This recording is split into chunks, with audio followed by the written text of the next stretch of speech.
Oke, baik. Materi selanjutnya adalah terkait imunisasi ya. Imunisasi. Nah, ini definisi imunisasi dulu. Jadi, cara imunisasi ini apa sih? Ini cara untuk menimbulkan atau meningkatkan kekebalan seseorang secara aktif terhadap suatu penyakit, sehingga bila kelak ia terpapar dengan penyakit tertentu, tidak akan menimbulkan sakit atau hanya menimbulkan sakit yang ringan. Jadi, memberikan kekebalan aktif pada seseorang. Jadi, kekebalan kan ada kekebalan pasif, ada kekebalan aktif. Nah, imunisasi itu melakukan kekebalan aktif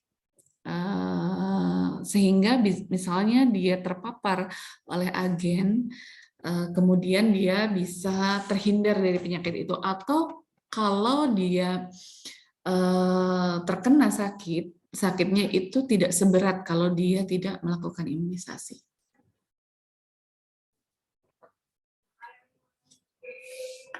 Nah, tujuannya apa sih? Tujuannya adalah untuk mencegah terjadinya penyakit tertentu pada seseorang dan menghilangkan penyakit tertentu pada sekelompok masyarakat atau populasi, bahkan menghilangkan penyakit tertentu dari dunia ya, seperti imunisasi cacar. Jadi imunisasi ini memang tujuannya mencegah untuk terjadinya penyakit ataupun tadi bisa mengurangi dampak dari sakit, kemudian juga bisa menghilangkan artinya ini kalau lebih bagus kalau kayak polio misalnya, itu kan salah satu contoh imunisasi yang berhasil. Jadi vaksinasi polio gitu kan, kemudian sekarang vaksinasi COVID, dengan harapan semua orang mempunyai kekebalan terhadap penyakit tertentu. Karena tadinya masyarakat belum mempunyai kekebalan terhadap suatu penyakit baru, kemudian dilakukan vaksinasi, kemudian untuk bisa memberikan kekebalan. Nah, ini konsep imunitas. Sistem imun adalah sistem dalam tubuh yang terdiri dari sel-sel serta produk zat-zat yang dihasilkannya yang bekerja secara kolektif dan terkoordinir untuk melawan benda asing seperti kuman-kuman penyakit atau racun yang masuk ke dalam tubuh. Nah, ini kita tahu di mekanisme pertahanan tubuh ya, ada dua kelompok. Ada yang pertahanan non-spesifik, ada yang spesifik. Ada yang alamiah, ada yang didapat. Nah, yang alamiah itu ada misalnya yang non-spesifik, yang secara alamiah dan tidak ada pengaruhnya oleh kontak dengan agen infeksi, seperti yang ada kulit, ada membran mukosa, adalah pertahanan-pertahanan yang non-spesifik. Kemudian yang spesifik adalah, ini merefresh sedikit lah ya, terkait sistem imun. Jadi bisa memproduksi antibodi oleh sel B, sel T gitu ya. Jadi imunitas yang pertahanan yang lebih spesifik, dan ini sangat efektif untuk memberantas infeksi serta mengingat agen infeksi tertentu sehingga dapat mencegah terjadinya penyakit di kemudian hari, dan ini menjadi dasar dari imunisasi. Nah, pertahanan non-spesifik dan spesifik ini bekerja sama untuk melenyapkan infeksi, jadi untuk menghindarkan supaya orang itu tidak sakit. Karena kita kalau belajar di riwayat alamiah penyakit ya, ada di riwayat alamiah penyakit itu kan ada tahap prepatogenesis. Ketika kita terpapar, bisa saja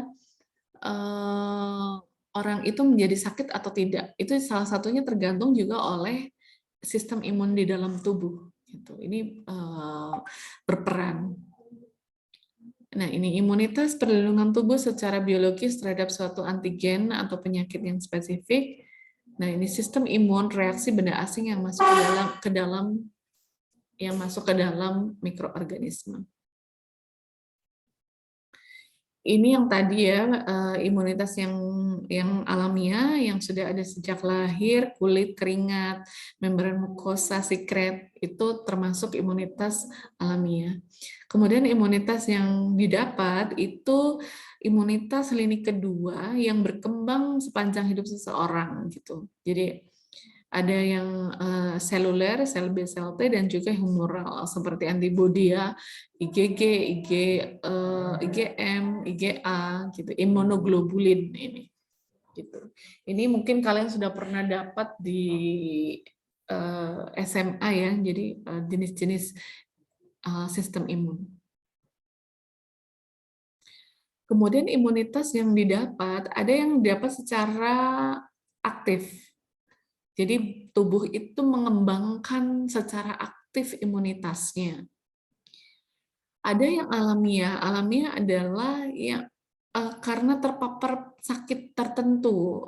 Jadi kalau orang sakit, pasti dia setelah itu dia punya kekebalan atau imunitas terhadap penyakit. Tapi diperolehnya secara alamiah karena dari sakit tersebut gitu.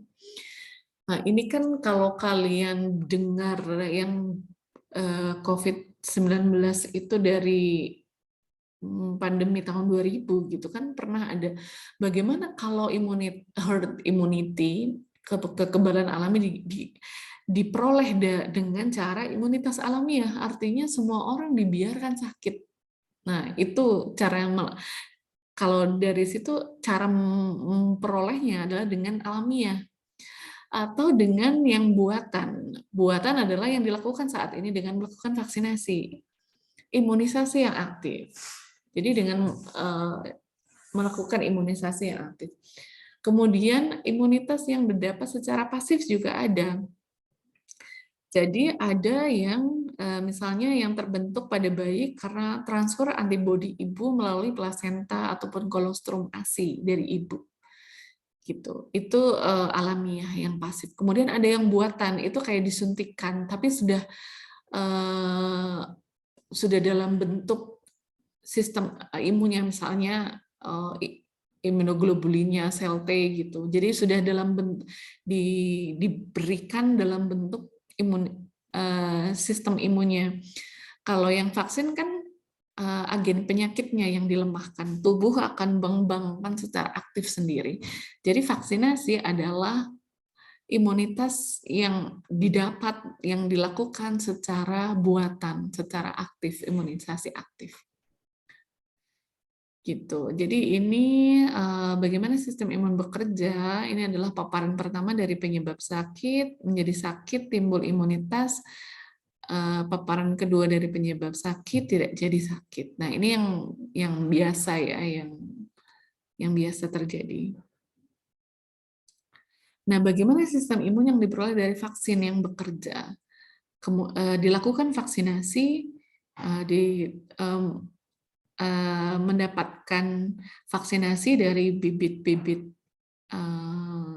yang dilemahkan atau dimatikan, kemudian muncullah imunitas di dalam tubuh, kemudian ada paparan penyebab sakit, kemudian tidak jadi sakit, atau jadi sakit tapi dampaknya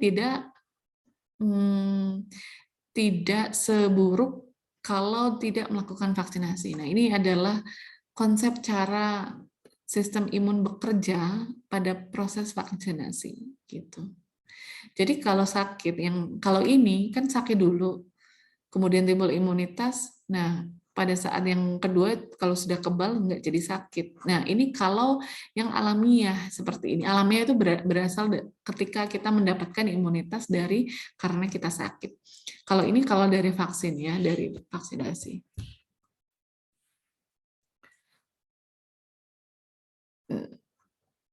Nah, ini yang tadi ini. Kalau yang aktif adalah memberikan kuman atau racun kuman yang sudah dilemahkan. Jadi ada agen infeksius, baik itu misalnya virus ataupun bakteri yang sudah dilemahkan atau dimatikan. Ini imunisasi campak, polio gitu ya contohnya.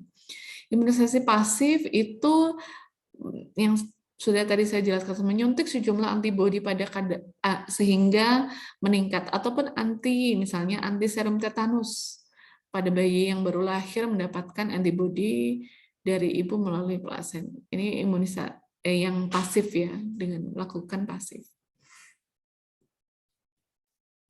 Nah, ini adalah vaksin. Vaksin adalah produk biologis yang terbuat dari kuman ataupun komponennya. Jadi ada bagian-bagian tertentu yang ada di dalam vaksin dengan harap kemudian dilakukan teknologi vaksin untuk memproduksi. Nah, kemudian ada berbagai macam tingkatan pengujian ya, kayak yang ada uji preklinis, ada klinis tahap 1, tahap 2. Jadi untuk memastikan bahwa secara efektif dia efektif dan kemudian juga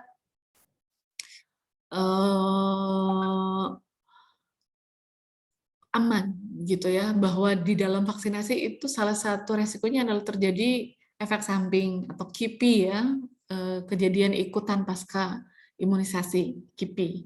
Nah, itu yang perlu lebih diwaspadai. Jadi salah satu keamanan vaksinasi itu juga penting. Nah, ini beberapa vaksin BCG, DPT, TT, DT, polio, campak, hepatitis B, DPT, hepatitis B. Jadi ini adalah keberhasilan dari proses vaksinasi. Jadi dengan vaksinasi itu kita banyak terhindar dari penyakit-penyakit gitu. Jadi untuk mengapa anak-anak dari dini itu diberikan vaksinasi. Nah, ini yang vaksinasi wajib BCG, hepatitis B, DPT, polio, campak, dan mungkin yang ini yang COVID ya, nggak diwajibkan sih diharapkan ya supaya segera bisa herd immunity, jadi bisa segera pandemi bisa segera berakhir gitu. Nah, yang dianjurkan, nah ini yang di anak-anak ya, kemudian yang dianjurkan ada MMR, ada measles, mumps, rubella, ada HIV, varicella, hepatitis A, ada demam tifoid. Nah, untuk vaksin, program imunisasi juga ada vaksin rutin yang memang rutin dan terus-menerus. Kemudian ada juga yang imunisasi tambahan. Kalau imunisasi rutin itu biasanya pada bayi, wanita usia subur, anak sekolah. Kalau imunisasi tambahan itu untuk melengkapi imunisasi dasar. Ada yang sasarannya adalah kalau ada yang tidak memenuhi dari target. Kemudian ada imunisasi dalam penanganan KLB. COVID itu masuk di sini. Imunisasi dalam penanganan KLB. Kegiatan imunisasi khusus seperti PIN ya sekarang saya kira karena sudah edukasinya sudah bagus, biasanya dengan imunisasi rutin.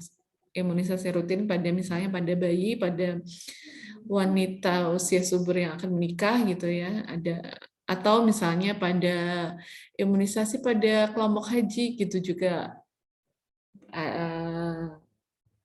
biasa dilakukan. Nah, ini adalah siklus program imunisasi. Nah, ini ketika ini adalah yang merah adalah cases of disease, kemudian use of vaccine, kemudian vaccine reactions gitu. Jadi ini bagaimana adanya kasus penyakit, jumlah kasus yang tinggi, vaksin belum ditemukan. Nah, ini kan ada keterangannya 1 sampai 9. Vaksin belum ditemukan, jumlah orang yang sakit banyak, timbul kekhawatiran gitu ya. Kemudian ada kegiatan vaksin dimulai yang biru ini.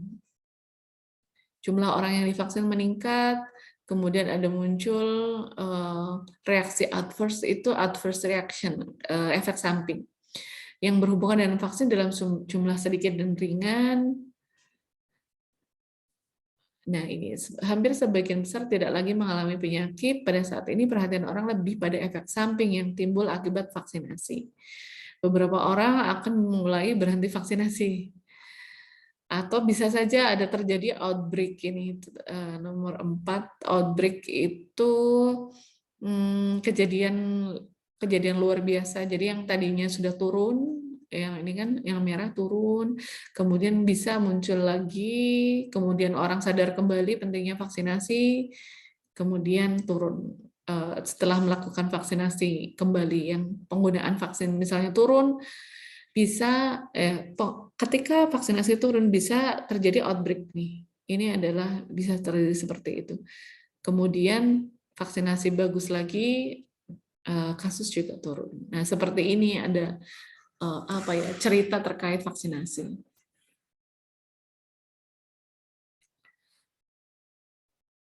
Nah, ini tata cara pemberiannya, memberikan informasi secara rinci, memeriksa kembali persiapan, membaca informasi, meninjau kontraindikasi atau efek samping, memeriksa jenis vaksin, memeriksa vaksin penyimpanan ya, kemudian apakah ada tanda perubahan, tanda kadaluarsa. Nah, ini biasanya adalah pada yang melakukan vaksinasi. Nah, penyimpanan vaksin juga tertentu ya, setiap vaksin mempunyai suhu-suhu tertentu. Misalnya pada cold chains, pada temperatur-temperatur yang dingin, misalnya 2-8 derajat Celcius. Tapi ini setiap vaksin mempunyai rentangnya sendiri-sendiri.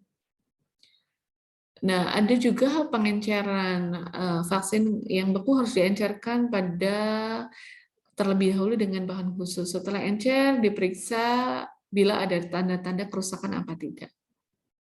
Nah, ini jarum ukuran 21 digunakan untuk mengencerkan, kemudian jarum yang ukuran 23 digunakan untuk penyuntikan. Jadi ada pengenceran vaksin terlebih dahulu, kemudian dilakukan penyuntikan.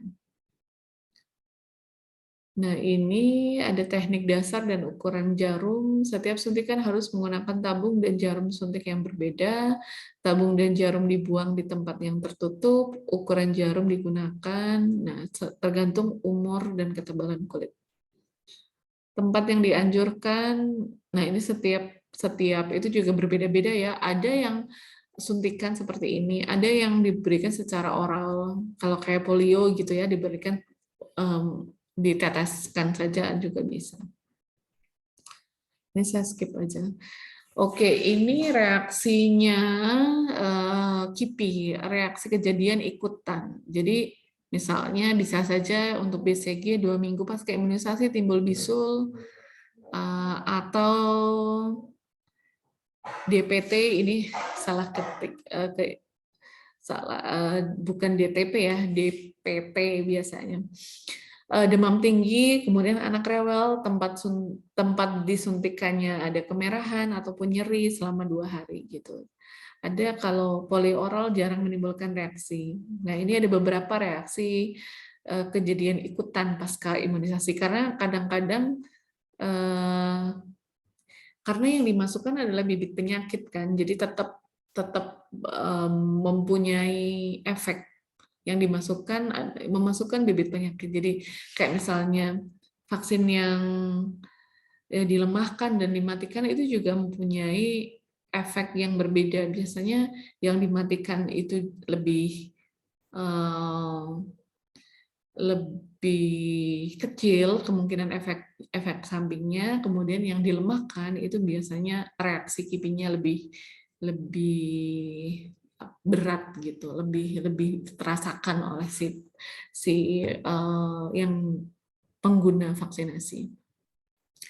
Ini jadwalnya nanti kalian bisa cek ya, ini hanya umur berapa, vaksinnya apa gitu.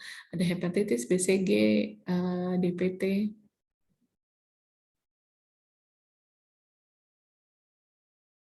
Ini ada jadwalnya. Ada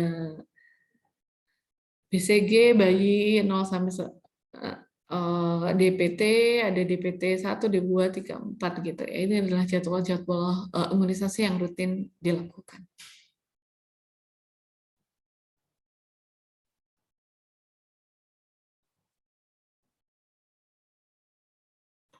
Ini adalah pemberian 2 atau lebih vaksin pada hari yang sama. Nah, ini tergantung ini vaksin apa, itu harus selalu dikonsultasikan dengan dokter gitu. Nah, ini keberhasilan imunisasi. Bayi yang baru lahir dari ibu yang pernah menderita campak tidak diberikan vaksin campak. Jadi Kemudian pemberian ASI yang mengandung IgA terhadap polio mengurangi efektivitas vaksin. Jadi keberhasilan vaksin yang pertama adalah status imun penjamu atau hostnya. Sudah pernah, apakah ada istilahnya dari ibu ke anaknya, ada nggak sudah ada imun yang diberikan belum gitu.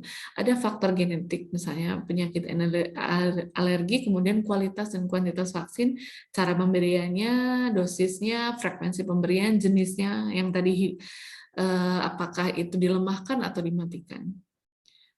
Kemudian ini pelaksanaan program imunisasi, ada beberapa ya, persiapan petugas, persiapan masyarakat, pelayanan, pengelolaan rantai vaksin, penanganan limbahnya, standar tenaga dan pelatihan teknis, pencatatan dan pelaporan, supervisi, penelitian dan pengembangan program.